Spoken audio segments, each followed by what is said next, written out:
Todas as Coisas desta noite, estamos falando sobre a morte. Tivemos aí no dia 2, o dia de finados, onde as pessoas têm o costume de ir ao cemitério, reverenciar, homenagear os seus mortos. E Todas as Coisas desta noite está aqui com o Gilberto Teixeira, que é um empresário que tem um trabalho, que faz um trabalho de voluntário no Araújo Jorge, com as pessoas que estão no leito de morte ou com os parentes dessas pessoas. Também o Samuel, que é historiador e fotógrafo, tem um trabalho voltado para cemitérios e estuda essa questão. E também a psicóloga Cida Alves, que é uma das responsáveis pela primeira festa do Dia dos Mortos que aconteceu aqui em Goiânia. Bom, mas se a morte é certa, como superar a perda de um ente querido? No último sábado, como nós dissemos, foi o dia dedicado aos mortos. E amigos e familiares de quem já morreu falaram um pouco sobre como superar a ausência da pessoa amada. Vamos ver.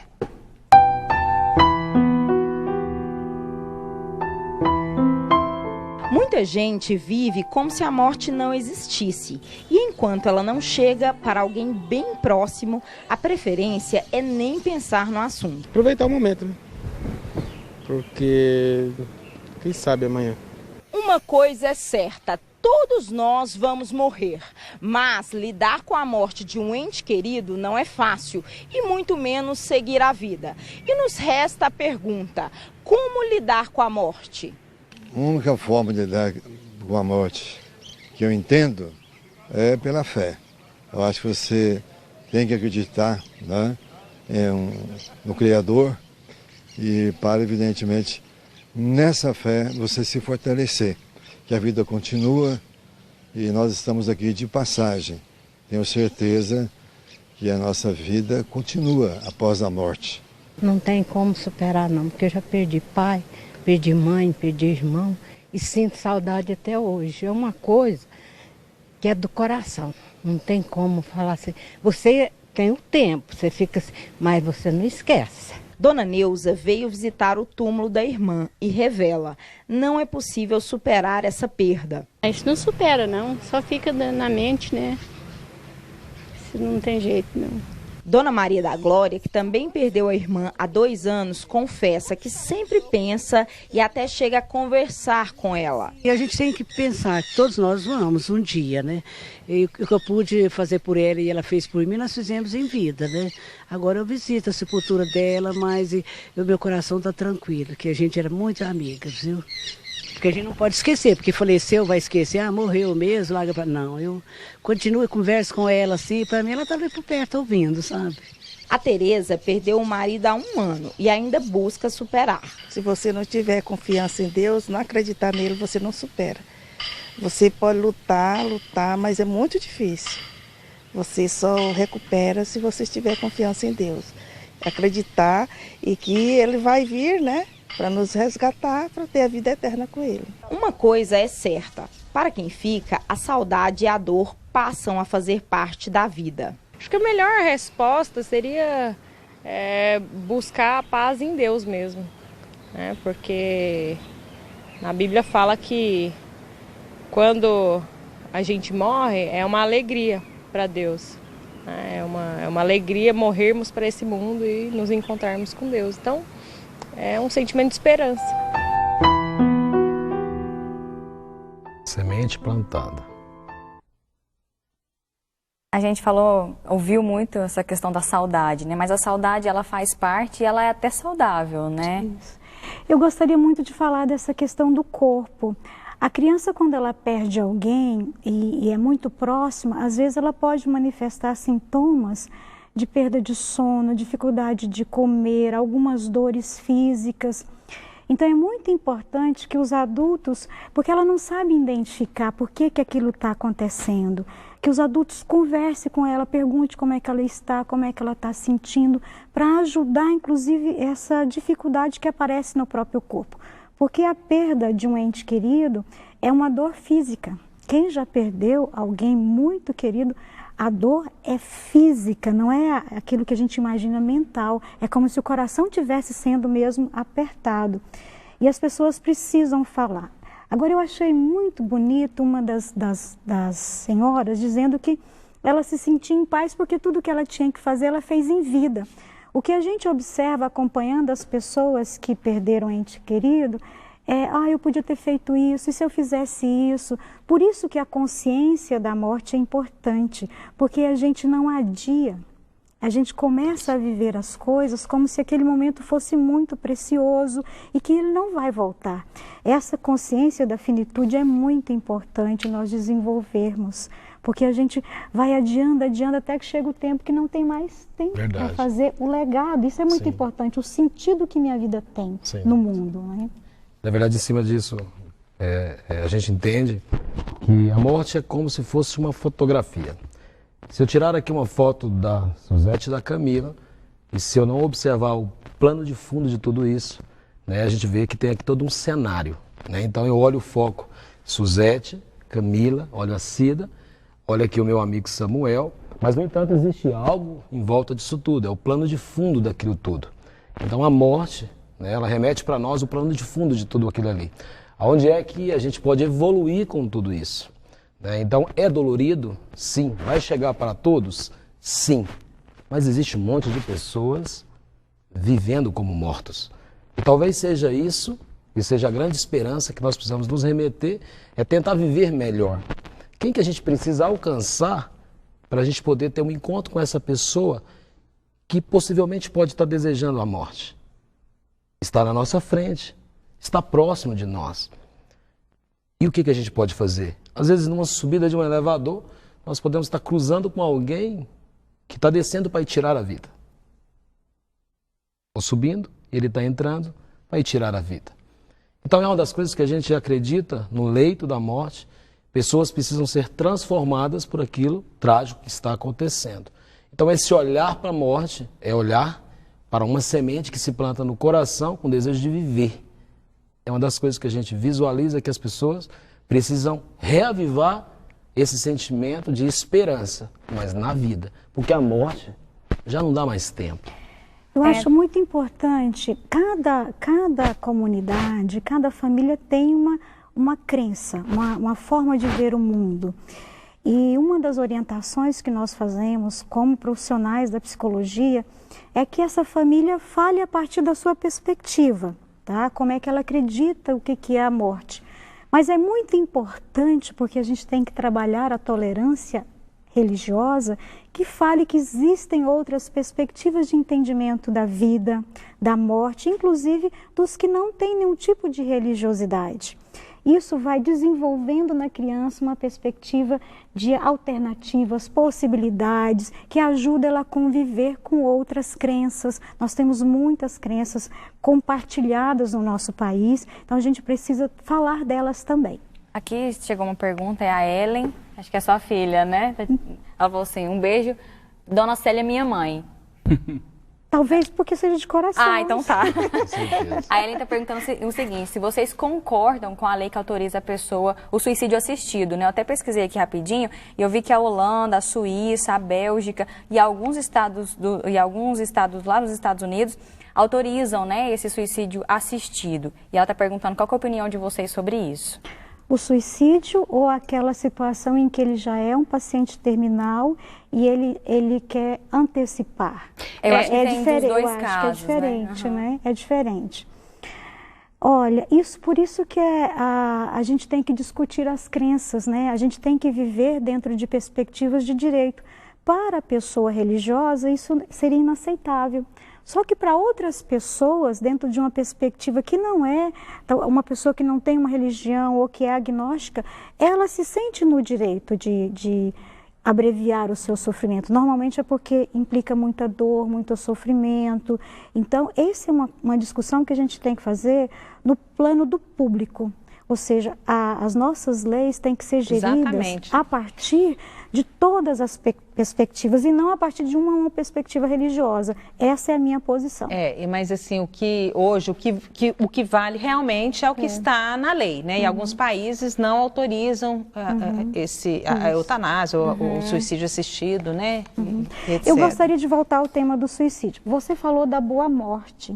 Pois é, boa morte e bela morte. Até queria que você explicasse pra gente o que é isso. Eu gostaria só de fazer algumas diferenças. Quando nós perdemos um ente querido dentro do ciclo natural da vida, ou seja, é o nosso avô, ele já viveu bastante, esse sentimento de perda é um.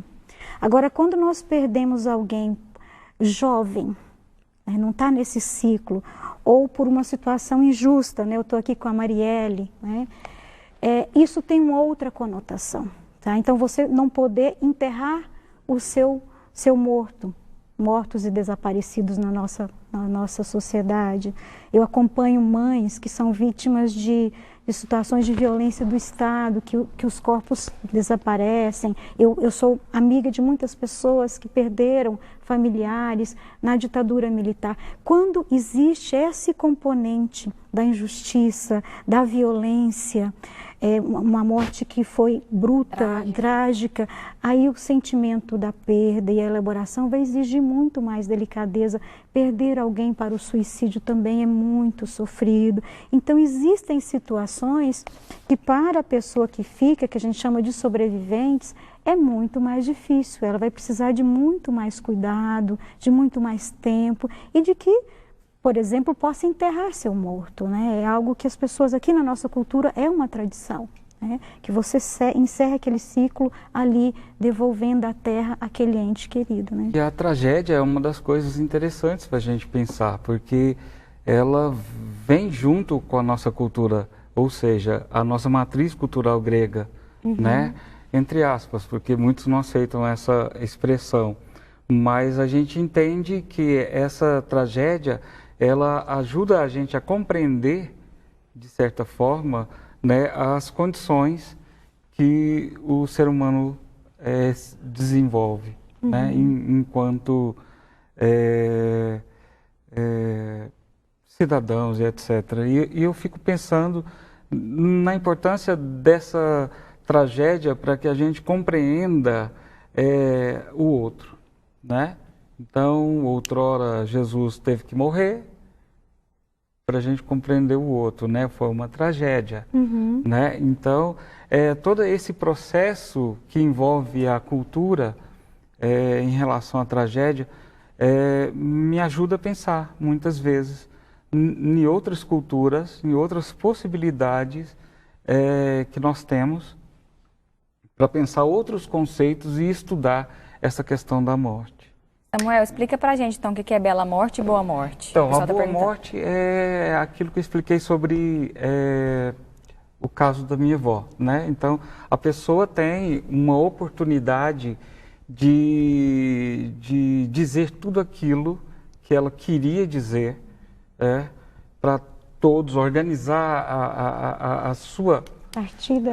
A sua partida. Eu tive um caso de uma professora que fui estagiário em arqueologia de uma professora e ela organizou toda a morte dela, né? Então ela estava com um câncer agressivo demais e ela estava morando em Pirinópolis, ela era uma alemã, não tinha familiares e os alunos dela eram os familiares dela. Então ela pediu alguns alunos para organizar testamento, ela organizou todo o funeral dela do jeito que ela queria que fosse, né? Ela foi cremada e aonde ela queria ser colocada na urna e depositada em um lugar na chácara dela, né? Então ela deixou tudo isso por escrito antes de ir para a cirurgia. E eu fui levar ela para a cirurgia, né? E foi justamente no hospital, né, do câncer ali, no setor universitário. Eu fui levar ela e ela ficou uma semana, mais ou menos, depois faleceu, veio a falecer. Então nós alunos descobrimos sobre o testamento, que só abriu depois que ela queria ser cremada, que nós teríamos que cremá-la e etc. Então ela já deixou tudo organizado para a cremação dela e nós levamos essa urna depois da cremação para ser depositada onde ela pediu. Aonde ela pediu. Isso é tão interessante porque muitas vezes a gente tem a tendência em negar tanto a morte que você não quer nem deixar a pessoa falar sobre o assunto. Você não quer falar. E muitas pessoas têm a necessidade de falar, né? A questão de abordar a finitude e preparar as pessoas, ou preparar alguma coisa, né? Isso é difícil, às vezes, para a pessoa que não está doente, que está vivendo isso, mas é importante. É muito importante porque você dá a oportunidade dela fazer a sua gestalt fechar. Essas pessoas que têm a oportunidade de falar da sua morte, como ela quer viver, né, esse período final, é quase que um privilégio, porque nem sempre a gente tem essa condição. Porque, infelizmente, hoje o que mais está matando a nossa população de 1 a 49 anos são mortes abruptas por acidentes, por violências. Eu não sei qual tipo de morte que seria catalogada nos seus estudos, né? Essa que é inesperada, que pega as pessoas sem nenhum tipo de preparo. A Ludmila está perguntando assim, como que ela pode lidar com o medo da morte dos outros? Ela falou, não tenho medo de morrer, mas tenho muito medo de perder as pessoas ao meu redor. Como que ela pode lidar com esse medo? Eu acho que é o meu medo também, né? Eu acho isso tão bonito, porque, na verdade, você dá um valor tão grande à vida do outro e, inclusive, você pretere a sua própria vida à vida do outro. Primeiro, eu quero dizer para ela que pessoas assim são pessoas muito solidárias, pessoas muito amorosas, eu considero pessoas de qualidade. Eu também sou assim, na hora que eu penso o medo da morte, eu temo perder as minhas filhas. E eu acho que nós precisamos pensar com muito cuidado, acho que o Gilberto deve ter muita experiência nisso, nessa elaboração da finitude. Né? A gente saber que por mais que a gente ame uma pessoa, o nosso amor, ele não tem o poder de mudar o absoluto. Posso contar uma historiazinha? Nós perdemos na família um parente, era o esposo da minha irmã, de forma muito abrupta, foi um acidente, ele afogou na véspera do encontro deles, do carnaval, e foi uma tragédia na família. E a gente não percebe como as crianças apreendem isso. E depois de um certo tempo, eu descendo numa ribanceira com a minha filha no cavalo, ela estava no meu colo, e aí ela viu aquela ribanceira e viu o rio lá embaixo. Aí ela falou assim para mim, aliás, falou para mim não, falou para ela mesma, eu não vou morrer, minha mamãe me ama. Então é um pensamento mágico que a gente às vezes tem de que o nosso amor pode tudo. E na verdade o nosso amor pode muito, mas a gente não pode controlar nem a vida, nem a morte, nem o desejo do outro. Isso a gente tem que desenvolver dentro da gente. Essa consciência de que a gente tem limites, inclusive nos objetos que a gente ama. Eu vou chamar nosso último intervalo, mas eu quero ressaltar uma coisa que o Gilberto falou, que é o sentimento das pessoas ali quando estão vivenciando a proximidade com a morte, né? E quando as pessoas falam, isso é muito dito, as pessoas valorizam, as pessoas não valorizam as coisas. E é como se, quando a gente pensasse nisso, uma coisa excluísse a outra. Eu acredito, Gilberto, não sei se você pode explicar isso para a gente também, com a sua convivência, que não é que você precisa deixar de viver ou ignorar as coisas da vida, mas é que você pode ter a sua vida, buscar o que você quer, mas sem esquecer do próximo, né? Sem esquecer de você mesmo. Eu não sei se é por aí, mas eu vou chamar o intervalo, daqui a pouco a gente fala um pouquinho mais sobre esse assunto. E eu quero pegar só algumas falas das pessoas que foram entrevistadas pela Núbia, que a grande maioria falou que não é possível superar a morte. A gente volta já já.